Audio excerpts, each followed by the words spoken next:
So I'm Terry Conran with KRAS Kickers, and welcome to our BAM, Biomarker Awareness Moment event. This is today, well, it's genetics, genomics, biomarkers. It's kind of like lions, tigers, and bears. Oh my, let's figure it out. And before I get started, I like to make sure that I recognize our incredible sponsors that are here for this program. Our champion sponsor, Amgen, thank you. Our sustaining partner, AstraZeneca, we appreciate you. Our supporting partner, Mirati Therapeutics, thank you so much. And our establishing partner, Revolution Med. Hey, can't do without y'all, so thank you guys. I'm delighted today to introduce you to Dr. Eric Konnick. He is responsible for the design, implementation, and clinical evaluation of advanced lab methods to help patients with a wide variety of diseases. He's excited to use his medical training, technical expertise to bring awareness and share it with us here today.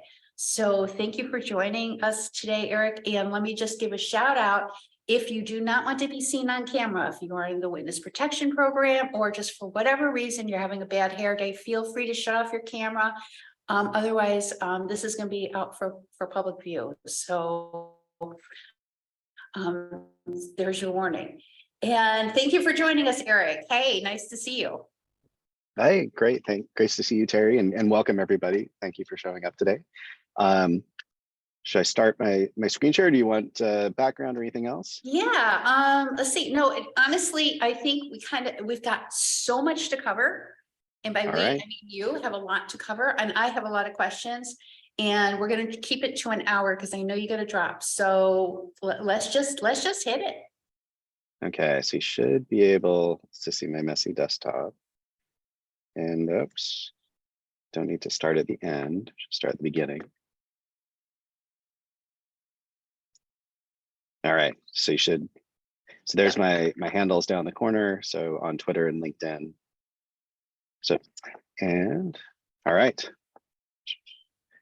So one of the questions Terry asked me was to kind of talk about like what the basic differences are between genetics and genomics. And if you're here today, you've probably heard both terms and you wonder what they mean.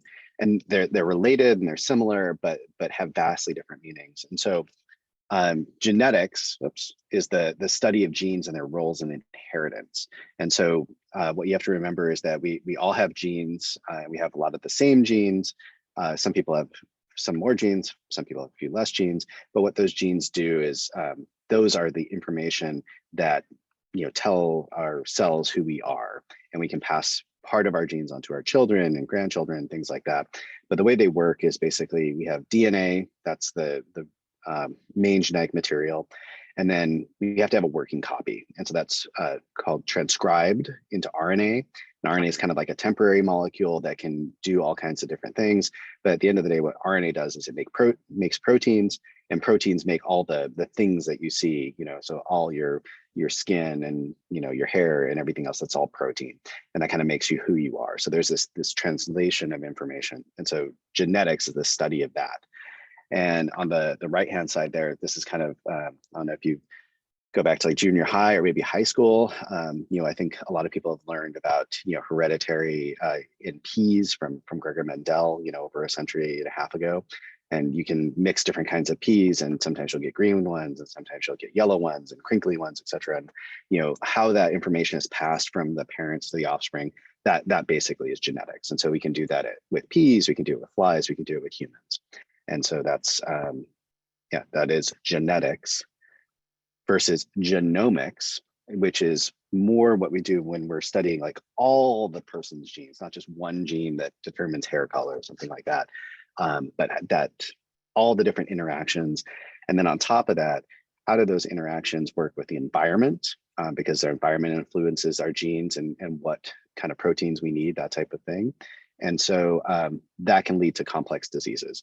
So any complex disease you can think of, obviously, most people here are probably thinking about cancer, very complex disease, but Alzheimer's disease, heart disease, diabetes, everything like that. If there's a genetic component, we can use genomics to help us study that interaction. So, very, very high level, but that's kind of the two a big distinction. So, and unfortunately, they're used interchangeably in medical practice, and a lot of people don't understand the difference. So, genetics versus genomics. Okay, so So, do the doctors sometimes use it incorrectly? Is that what you're saying? yeah, I think it's, it's, I don't want to say it's colloquial, but, we use a lot of terms, a lot of jargon, and sometimes it's just easy to substitute one versus another. And, in all honesty, genomics within medicine has really been more extensively used maybe the last 10 or 15 years. And so a lot of practitioners who graduated before then never had any exposure in medical school. And I would argue the amount of training we get in medical school or even in residency and fellowship for most specialties is relatively small. So it's just an imprecise use of the terminology. Other questions? Oh gosh, don't get me started. No, I'm just gonna let you roll. All right, all right. I could keep you on one slide for an hour. So one of the other questions that was posed was, what are oncogenes? And I added the second part, and tumor suppressors. And so the reason for this is that they're different types of genes that do different things within an organism like a human. And so oncogenes, so if you think about it, there's a problem becoming, the individual that we are, right?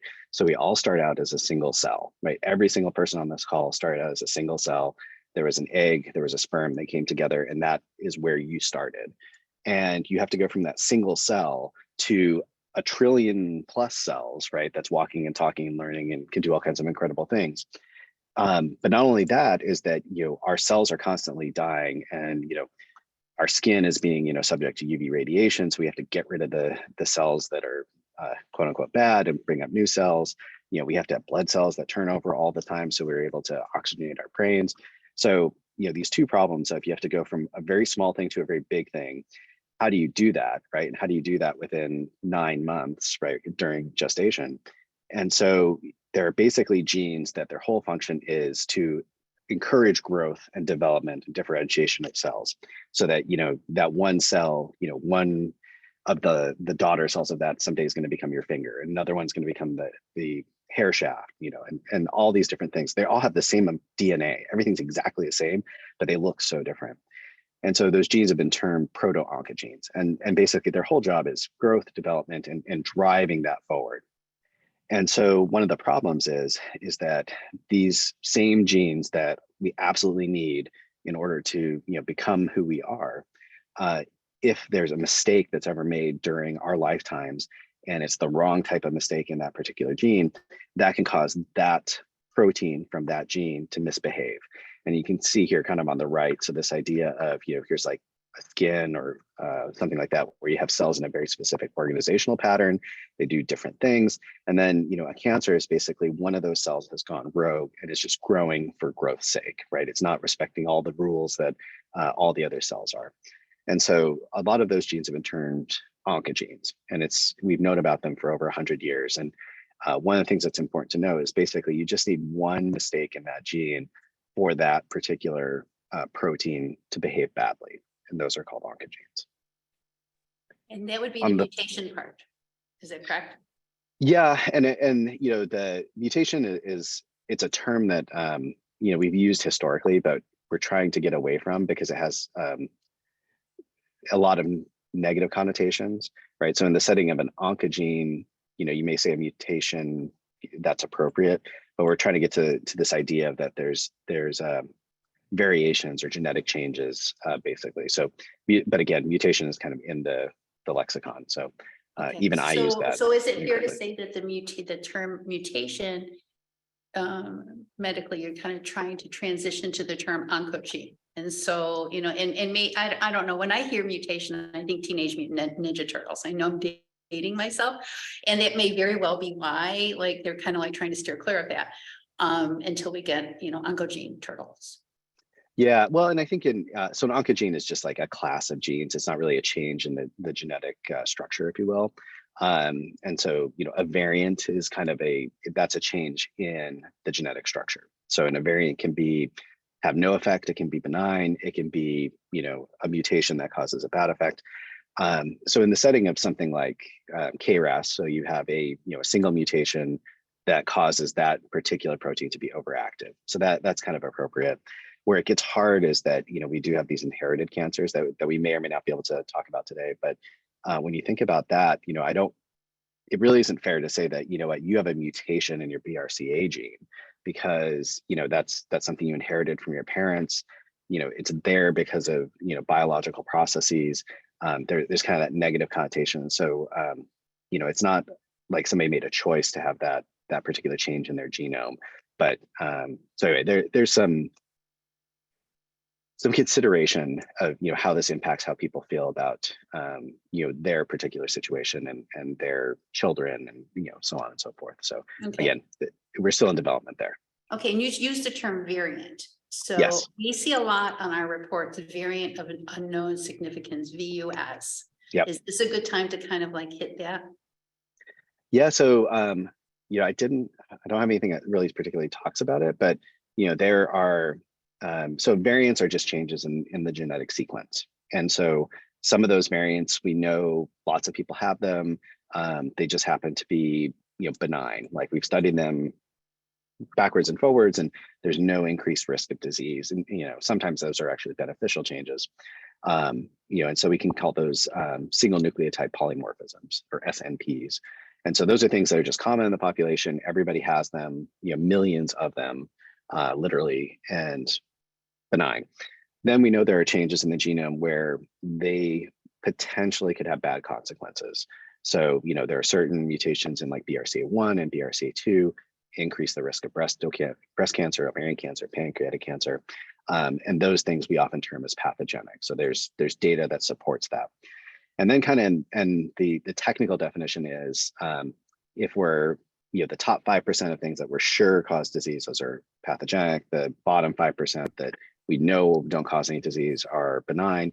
And then there's kind of this big area in the middle where for a lot of different reasons, you may be the only person in the world that has that particular variant. And we don't know, could it lead to disease? Maybe. Could it be totally benign? Probably. But we just don't have any data. And so all that stuff kind of in the middle is termed a variant of uncertain significance. We usually apply it in the setting of germline cancer risk. So we find a variant in BRCA1, never been seen before. What do we call it? So the choices are, it's definitely not, we can't call it pathogenic. We definitely can't call it benign. It's uncertain what it could do, but our choices are to tell you that you have that variant or not tell you, right? And so what we've elected to do is to, full disclosure, here's what we found. We don't know what it means. Okay, So, now you use the term germline. Yes. Would you kind of elaborate a bit? So the germline, we refer to it, that's kind of like your base genome, if you will. And so, again, we inherit, one half of our genes from our mother, one half from our father. And so we have at least two copies of every gene. And so that is considered your germline, kind of your starting point. And then from the second that you start out as one single cell and you start dividing, there are changes that happen in your genome in individual cells. And then when you have something like cancer that happens, then the cancer has all kinds of different changes that are different from all the rest of your cells. And so what we want to know is, if there is a change within your germline, within all your other cells that lead to a risk of cancer, for example, including a cancer you have, then that is the germline. So. Okay, what would be the opposite or contradictory to germline then? So if you're thinking specifically about a cancer, that would be what we call somatic. And so somatic just means, of the body, basically. And so that just has changes, genomic changes that are different from your starting point, essentially. So the somatic, I got somewhere down the line. I didn't necessarily get it from my parents. The germline is from my parents, like inherited. Right. Yeah. And there's some trickiness in there and all that that's a little nuanced, but okay, we're just 101. We're not. Yep. I'm just saying. Not going to go start our own home labs. So, so kind of getting into that whole idea. So there's this idea of a tumor suppressor, and I really like this analogy of a brake and a gas pedal. And so, kind of like I was describing with the oncogenes, like the oncogenes really are the gas pedal, right? They really are going to drive that cell to grow and do things. And at the same time, we also need some brakes, right? And so the brakes are what we call tumor suppressor genes. And so the tumor suppressor genes are basically, they're literally the brakes. And so they check all kinds of different things within the cells that say, oh, you know what, there's some DNA damage because, your skin was out in the sun. We need some time to repair that. Basically, that allows that time. And if for some reason the damage that's done can't be repaired, then those tumor suppressor genes will actually cause those cells to basically self-destruct, to undergo something we call apoptosis. And that's really kind of a safety mechanism, right? So that way, if there's too much damage, and we know that too much damage can lead to things like cancer, then we have this kind of auto-destruct sequence that goes on. And so it really is this balance between the brakes and the gas. And so what can happen over time is that these tumor suppressor genes, these are genes like TP53 and BRCA1 and BRCA2. And so, as we get older in general, you can have changes that develop in certain cells, and you can have some of those genes just by chance inactivated. And so again, you have two copies of those genes. So maybe one copy gets a change that inactivates it. So you still have one good copy. That's all you need to do the job of a tumor suppressor. And then maybe at the same time, because there's, again, skin, so sun damage, something like that, you have a mutation in a gene that causes growth, right? And so oncogenes, you only need one bad change in order for that to start working inappropriately. So genes like BRAF and NRAS and KRAS, those are all oncogenes. And so now you have this driving force, so something that's pushing the cell to grow. And then you have, a little bit of a break, but not as much as you had before. And so as you grow and grow and grow, then you can get more and more mutations. And so maybe that tumor suppressor gene gets taken out, that you get a second hit is what we call it. So now there's no breaks. So all you have is growth and no breaks. And you can kind of see that in the third panel here. So there's no breaks, you're driving forward. And then at some point, lots of other changes have to happen, and then you have what we call a cancer. And it's kind of this mix of oncogenes and tumor suppressors and different changes in the different genes that end up leading to uncontrolled growth, which is what we call cancer. No, you're good. You keep rolling. Okay, all right. I just want to make sure that people are getting the information they need. So that kind of leads right into biomarker testing. And the original question is, what is comprehensive testing? And I wanted to take a step back and think about, so we have all these genes, we have these changes that occur, and so now in the laboratory, when you go see a doctor, we can do tests to suss these things out. And so, biomarkers in general, these are, all kinds of different substances. And, our body makes all kinds of proteins and fats and changes in the DNA and whatnot that we think are associated with different diseases. And so, we've known this for many years that, sometimes we can find changes, and that means that you're going to respond to a particular drug, or you're not going to respond to a drug, or you may have a side effect of some particular treatment, or you're more likely to get disease. So biomarkers are really kind of this general term for anything we can measure. And the way this commonly works is we have a researcher that identifies some sort of connection, and then we have to do scientific studies looking at lots of patients and seeing if that initial hypothesis pans out over time. And so one of the reasons why we have a lot of different biomarkers, but we don't have as many as I would have thought 25 years ago. It's just, it takes a long time to kind of go through this really long process and make sure that, I think this is what this means, and then demonstrate it actually does. So again, very general term. Let me drill down just a little bit. Okay, so biomarkers, they're not just cancer biomarkers. A biomarker could be something as simple as somebody taking my blood pressure or my temperature. 100%. Okay. Yep, that's a different kind of any sort of biological marker that we've identified on a human being. Okay, well, or other thing. We're talking about humans here, so Yep. we'd start there. But cancer biomarkers are in the oncogenes that we just kind of went through, right? And so it's something that's within the oncogene. Well, so that's the thing, is that there's all kinds of different biomarkers for all kinds of different things. So here's some of the ones that we think about. So Diagnostic biomarkers. So this is basically, I'm finding something that tells me what this entity is. So in terms of cancer, so blood cancers, so acute myeloid leukemias, brain cancers, so like glioblastomas, those are actually now defined by the changes that we see in oncogenes and tumor suppressors. And so when patients with those disease have a biopsy, they get sent to the pathologist. Pathologist looks in the microscope, is able to kind of put things into a general class and say, okay, this is, likely a glial tumor, so a brain tumor. And then we send it off to the molecular lab, and the molecular lab says, here are the oncogene mutations, here are the tumor suppressor variants, and because of all this together, this is now a glioblastoma. And so that's a change just over the last couple of years. And so for a lot of cancers, we're actually defining them by the changes in their genome. There's also things like down at the lower corner there, prognostic. So we can look for different proteins, we can look for different genetic changes, and we can say, you know what, this particular individual with this particular cancer, for example, we're going to predict is going to live longer because we know that this means that they're just going to live longer based on our studies, right? Or this is going to be a more aggressive disease. So when it's more aggressive, oftentimes then what we do is we switch over to something called predictive. That's on the right-hand side there. And so that means that I find a change in the genome and I'm like, oh, you know what? This particular change means that this patient's going to respond to this drug, right? So a lot of times that's how we think of biomarker testing for oncogenes, is that predictive piece.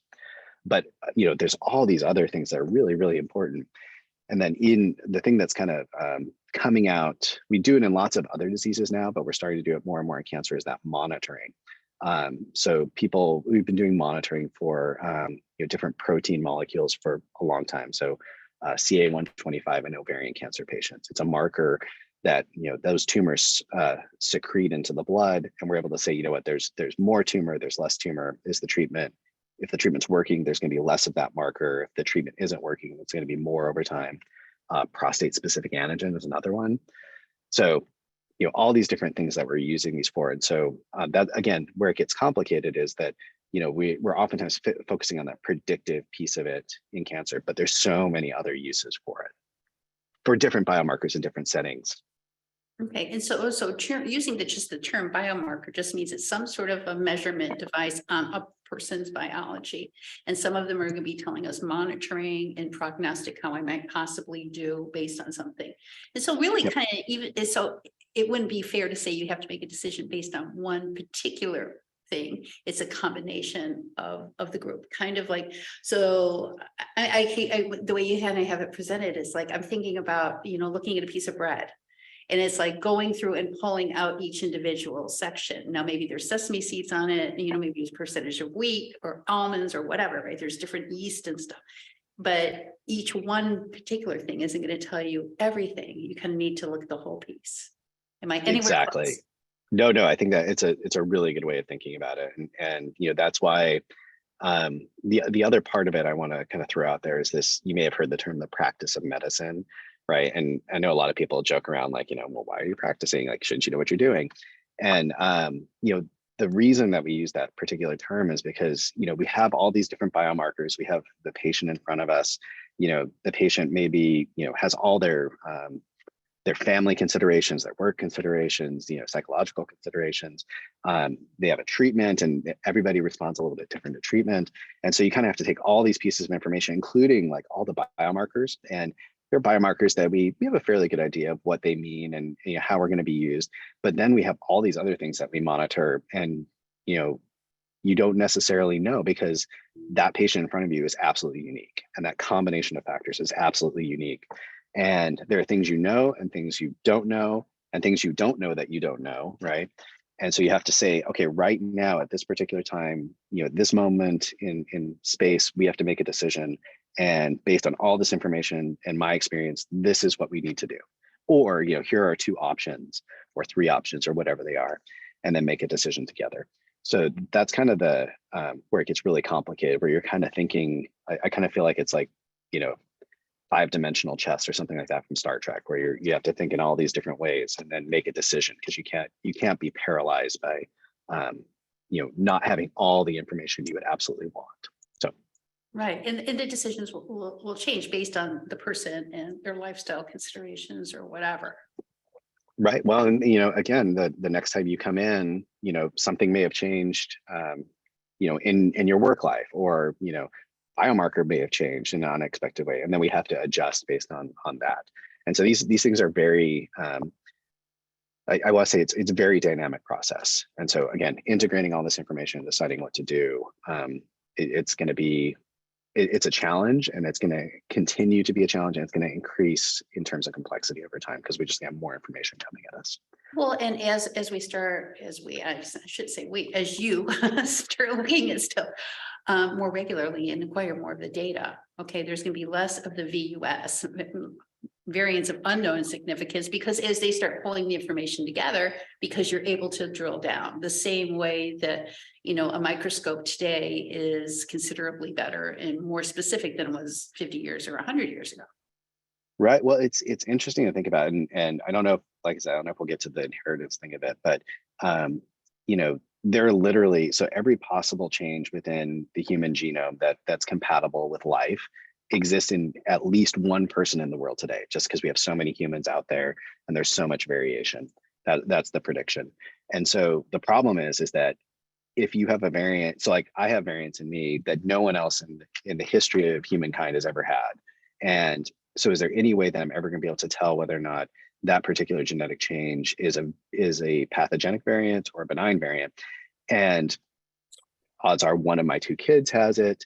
Maybe if they have kids someday of their own, one of those kids will have it.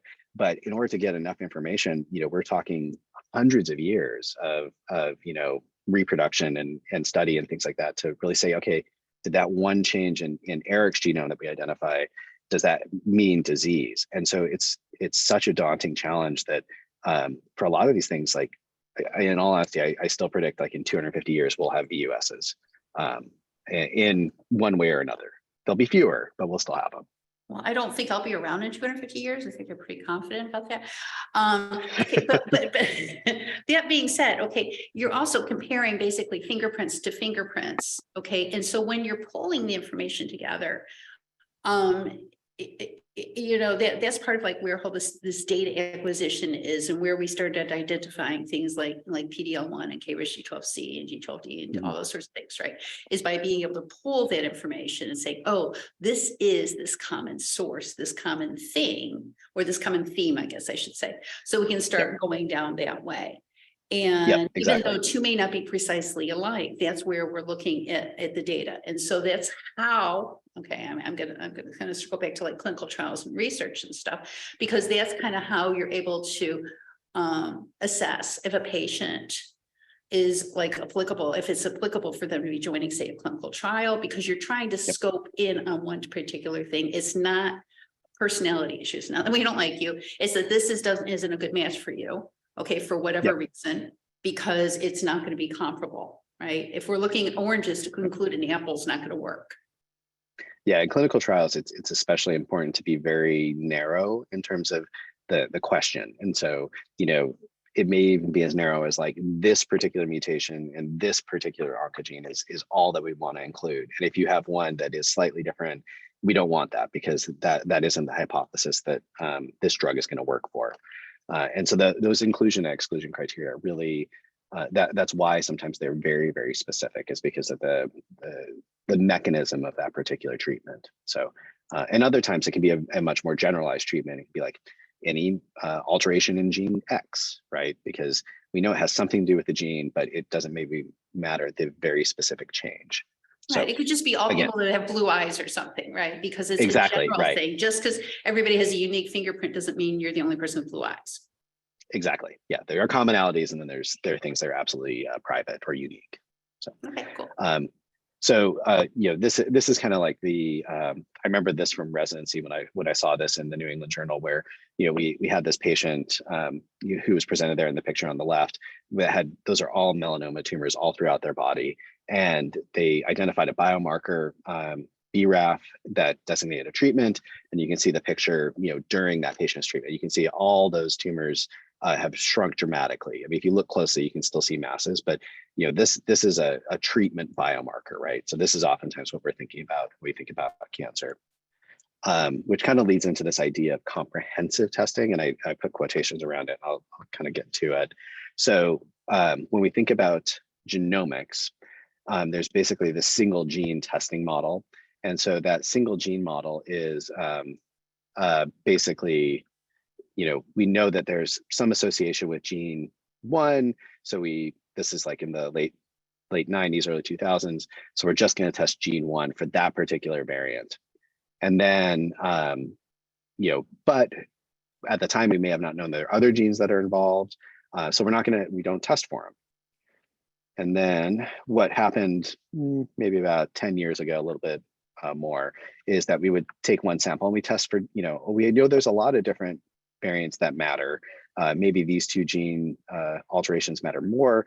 And so we're going to test for those. And that was called hotspot testing. And now, there's a term that's been thrown around of comprehensive genomic profiling. And the idea is basically, we know there are a bunch of different genes, and we're going to test for, specific variants or variety of variants in those particular genes. And, thus you will have a comprehensive profile at the end of this. Again, this is kind of an evolution of testing right now. So we still have some things that we still do single gene testing, some things we do hotspot testing, and some things we do a more comprehensive approach. Okay, are you going to drill down a little bit more, or do I need to start drilling you? No, go ahead. No, I want this to be as interactive. Okay. Possible. Okay. All right. Okay. So single gene testing would be like, a lot of times I'm hearing from people that, okay, well, my doctor told me pretty much on the spot, I have a high PD-L1.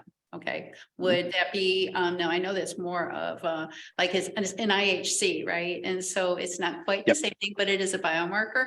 So it's probably an example now that I said it out loud. But well, and that actually brings up a really important point. So PD-L1 is testing for a protein on the surface of cells, right? That corresponds to a particular therapy, but that particular testing isn't included in comprehensive profiling. Oh, okay. So is comprehensive profiling comprehensive in that sense? Yeah. It's kind of like world's best apple pie, right? Mm-hmm. Yeah, and that's one of the things that so a good example.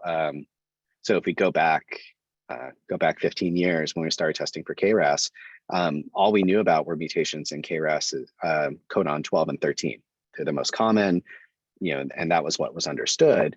But since that time, we know that there are mutations in codon 61 and 146 that have similar meaning, like in colon cancer, for example.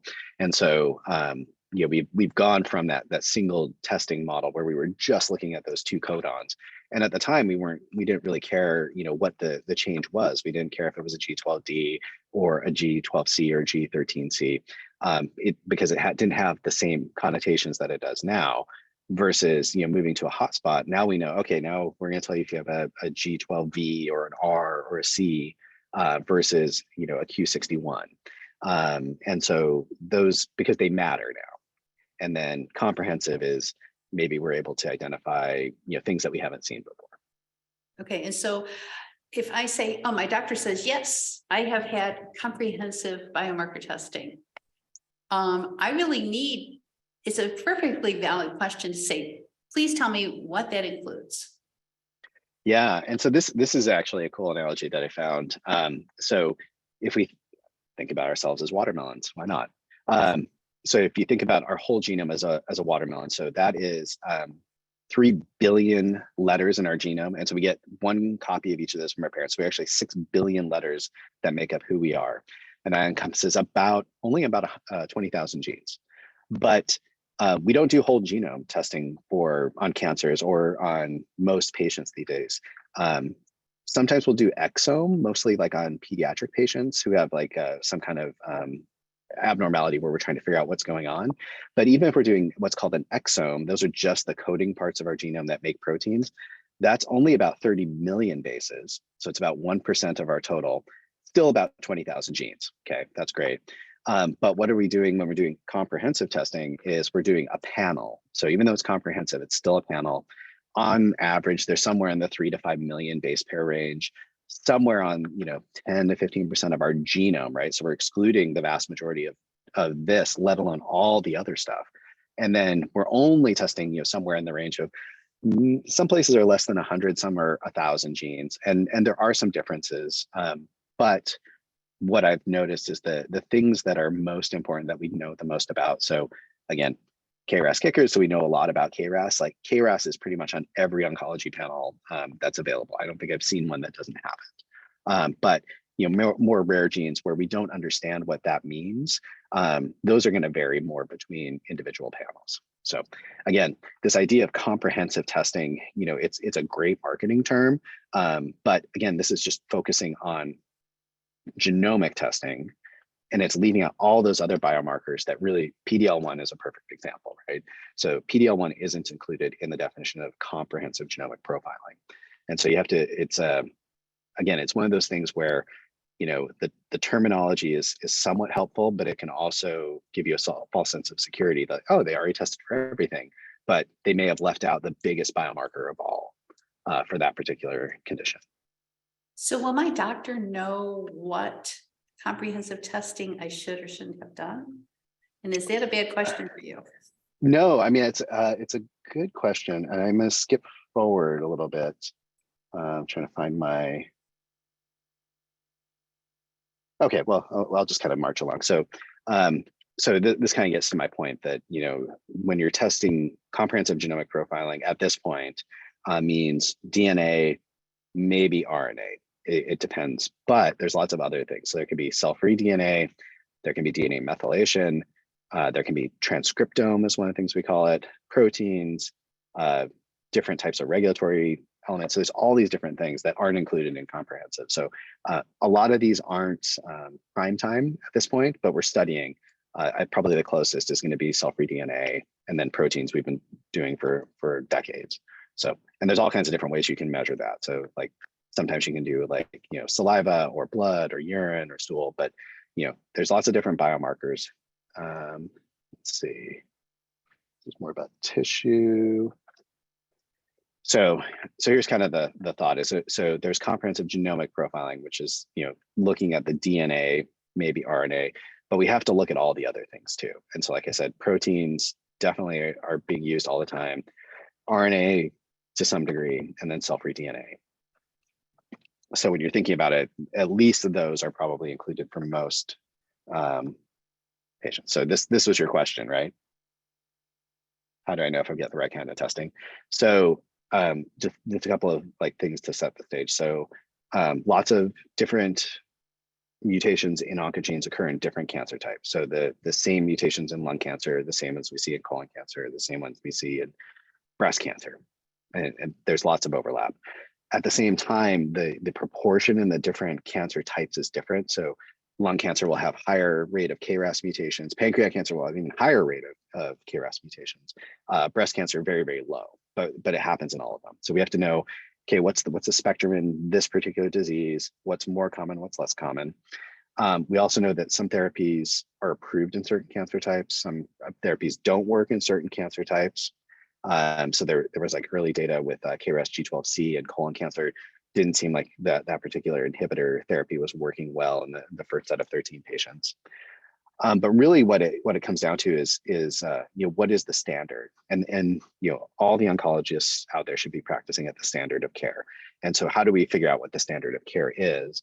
And for better or worse, guidelines. And so guidelines are groups, professional industry, who get together and they look at the data and say, what's approved, what's not approved, what's in studies, and say, based on all the things that we know right now, everybody with this cancer should be getting this testing because this treatment's effective.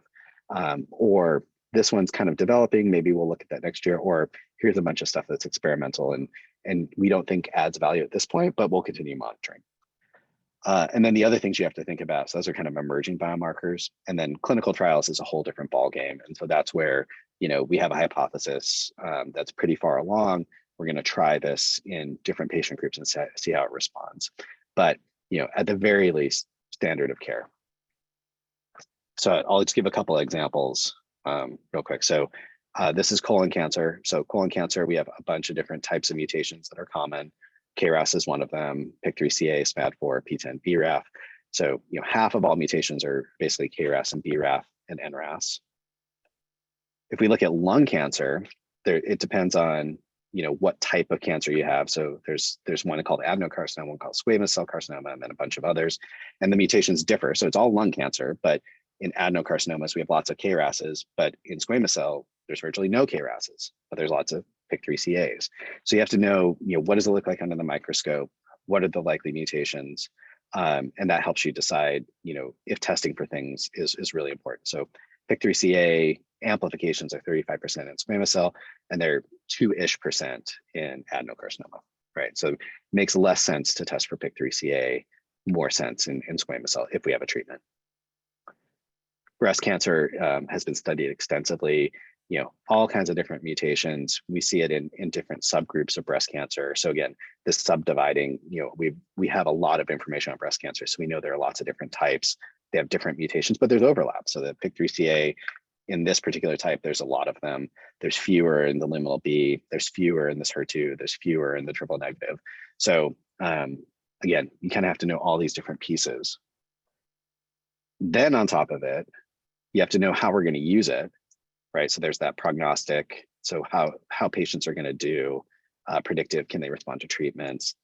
Am I going to call something a very specific entity based on what I find at the genomic level, or am I screening for something like Lynch syndrome, right? So, so if my doctor, okay, they take a biopsy, and they run the biopsy through the pathology and through their genomic testing, right? And so it's like, okay, and they're saying we're doing comprehensive testing. If it's in my tumor, okay, is it any place else in my body? Okay. Yep. And what does that mean? So it depends. So if it's something that could be inherited, so you received a copy from one of your parents, and that predisposes you to a cancer type. So BRCA. So if it's germline. If it's germline, then theoretically you could see that alteration in your cancer, and you could also test your blood, and you'd see the same change. There are things like trying to think of a good example. Sometimes the tumors actually will shed cells, and we can detect those in the blood with very sensitive technologies. And so technically the same genomic change is in your blood that's in the tumor, but it's actually the tumor cells. And so you have to be able to say, oh, I know this is a tumor cell versus this is a white blood cell.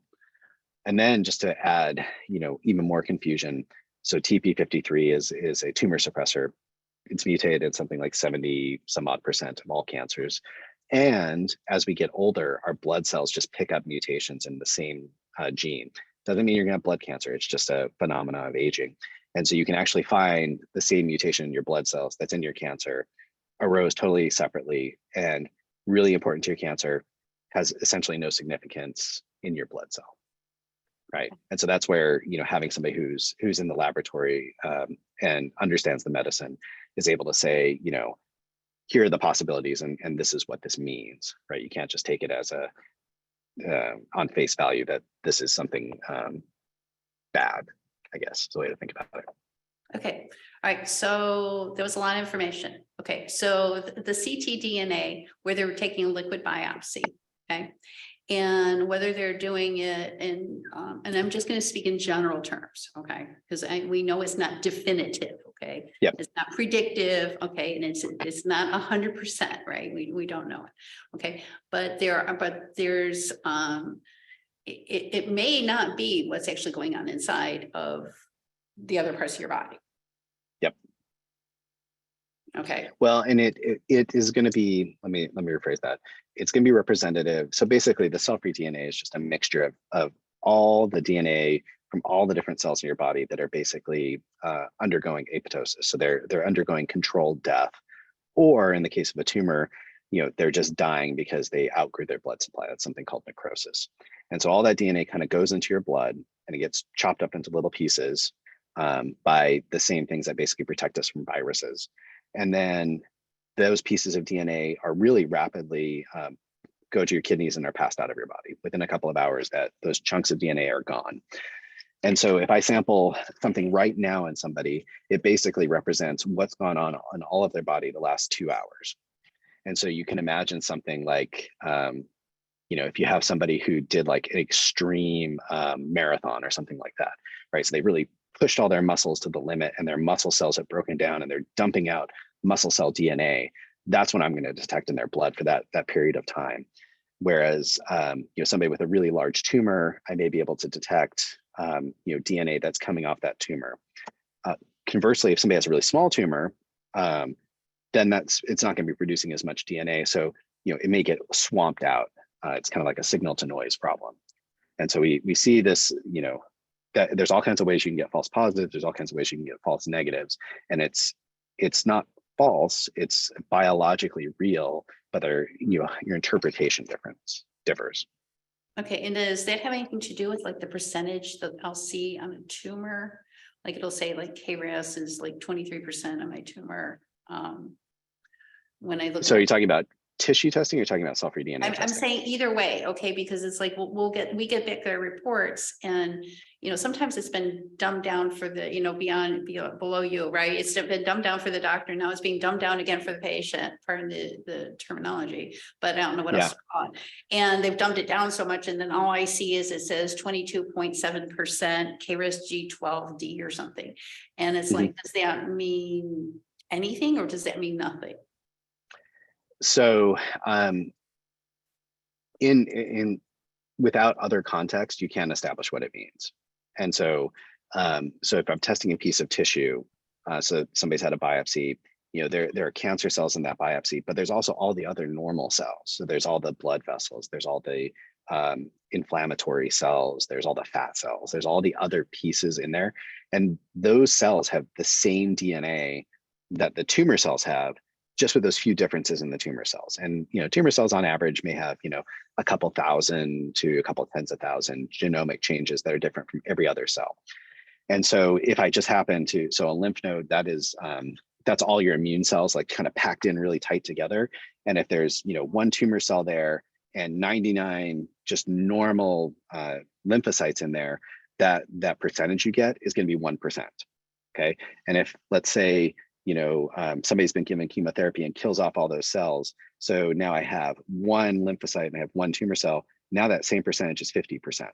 It's the same amount, right? It's that you have one tumor cell, but the proportion is different. And so that context of what it's in is that percentage. And so if you have if you have a tissue source that has a lot of normal tissue in it, your variant allele fraction, that percentage is going to be lower. Same thing in your blood. If you have a lot of normal cell-free DNA, so again, like if you did a lot of exercise, or there are other conditions where we dump a lot of DNA, that percentage is going to be low, even though the total mass of that DNA from the tumor in your blood is the same. It's just proportionally lower. And that's why we, in the laboratory, we're very, very cautious about how to interpret those percentages. Because there's so many different variables that go into it.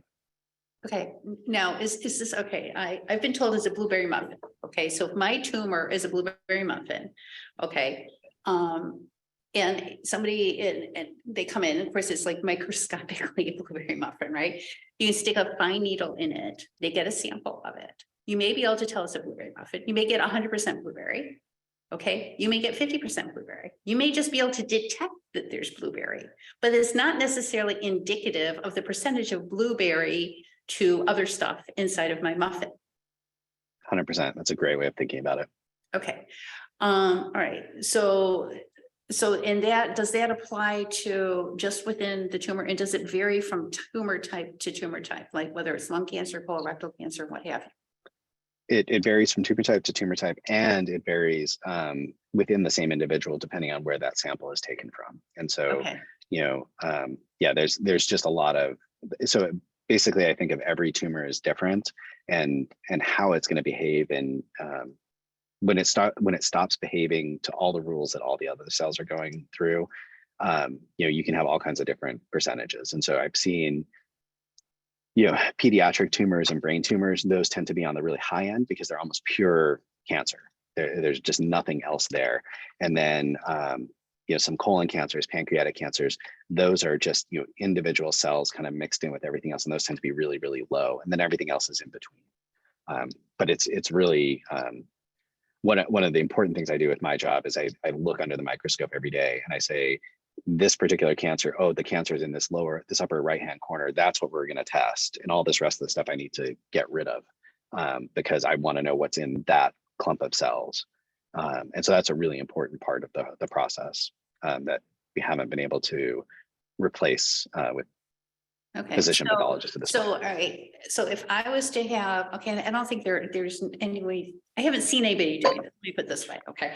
If the doctor comes and takes a tumor test of me, okay, does a biopsy and he runs that test and it comes back, oh, I don't know, 90% something, okay, 90% KRAS, whatever, comes back 90%. And then I was to take a treatment and then they go back and test it again and it comes back 10%. It is not indicative because it has nothing to do with it. Yeah. Okay. Exactly. It just might be where you got it. Okay. So no, hang on, bear with me. Okay. And then the next part of that is as far as like the ctDNA, right? Because and I'm gonna ask Terry's question she posted. Okay, as far as like, okay, so the ctDNA, which is the circulating tumor DNA that is in your body, okay, is not necessarily going to be the same percentages as what you're getting if you were to do what they consider the gold standard and do an actual pathology. 100%. That's okay. Correct. All right. Stick with me. All right. And then, okay. And then the next part of that is different tumor types. Okay. Like, I mean, if I have a tumor here, I have a tumor here, right? Whatever, they're going to pull it. It's still like a different piece of a blueberry muffin, the same way as if I throw it in the oven and no two blueberry muffins can be precisely the same. Right. Okay. All right. So if the ctDNA, where they're taking the liquid biopsy and they're looking for the circulating tumor, does it depend on the type of cancer as far as how much it's shedding? Because that's what you're picking up in the blood. So does a lung cancer tumor, because the microbiome is different than what's in a colon cancer or pancreatic cancer? Okay. Is it more difficult to pick up? Is it easier to pick up? That's there's going to be more or less, and it's going to depend on the tumor type to some. So again, I kind of mentioned like the size. So how many cancer cells there are, that's directly proportional. So you have more cells, there's going to be more circulating cell-free DNA. So that's why smaller tumors are hard to detect. And then tumor type matters a huge amount.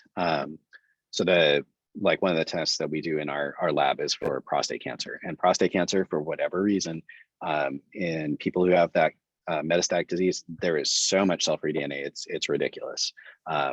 It's so much that we actually don't even need to do special things to detect it. But lung cancer, pancreatic cancer, those can be highly variable.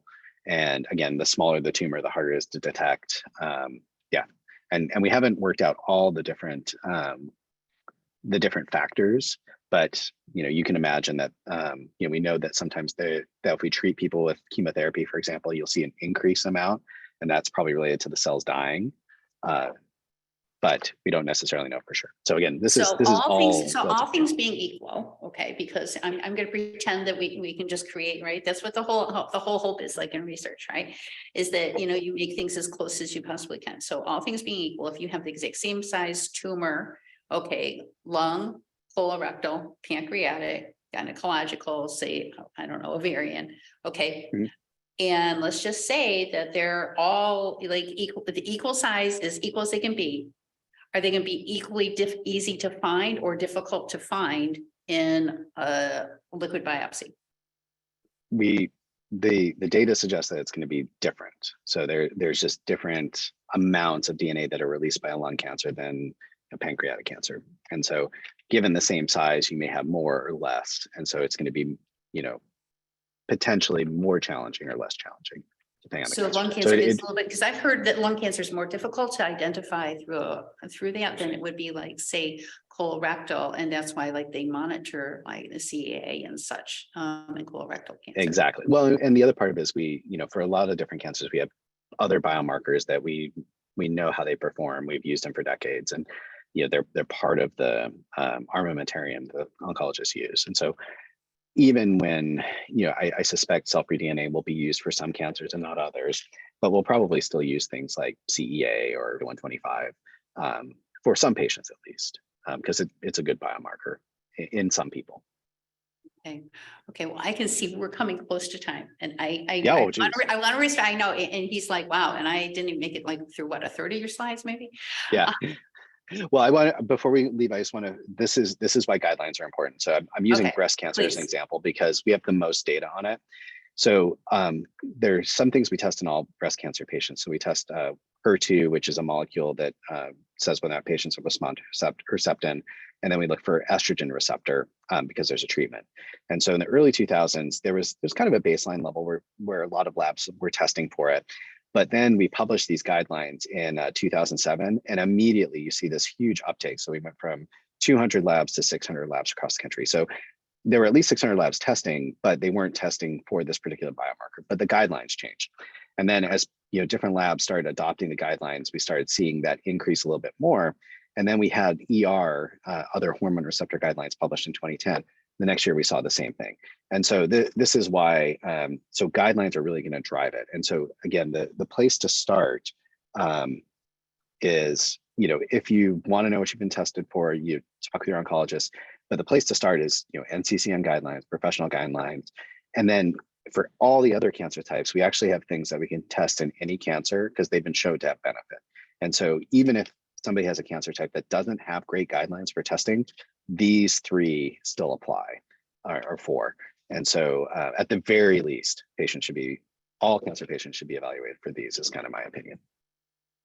Well, I agree. And the NCCN guidelines I saw recently, they just did an update. And as they should, okay. But it does give me a little bit of hope as a patient that we're getting better as far as the testing is concerned, okay, because you can see the big, huge leap from when they changed the guidelines. Okay, but just because you ask for it doesn't necessarily mean that it's happening as a patient. So, okay, so to summarize all this, which, and it wasn't quite, I was hoping we could get even more, but right, it's just like, what can I say? I'm overly enthusiastic about what it is we can learn, right?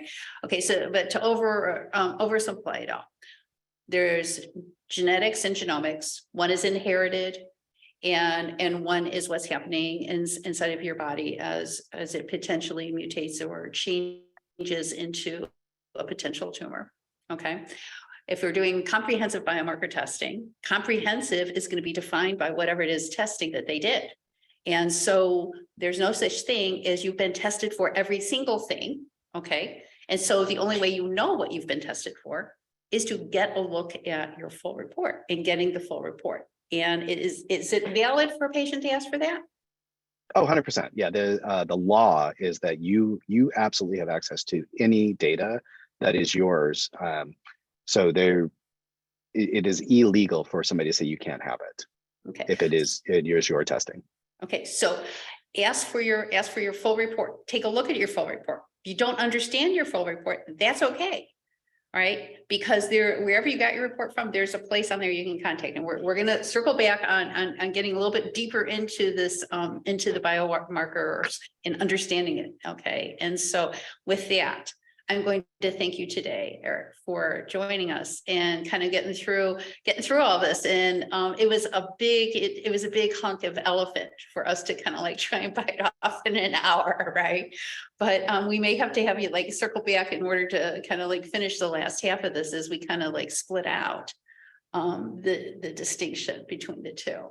So with that, thank you so much for joining us. And I appreciate you and your team and what it is that you guys are doing. And I appreciate everybody else that is here and joined us today. And thank you for joining the KRAS Kickers event today.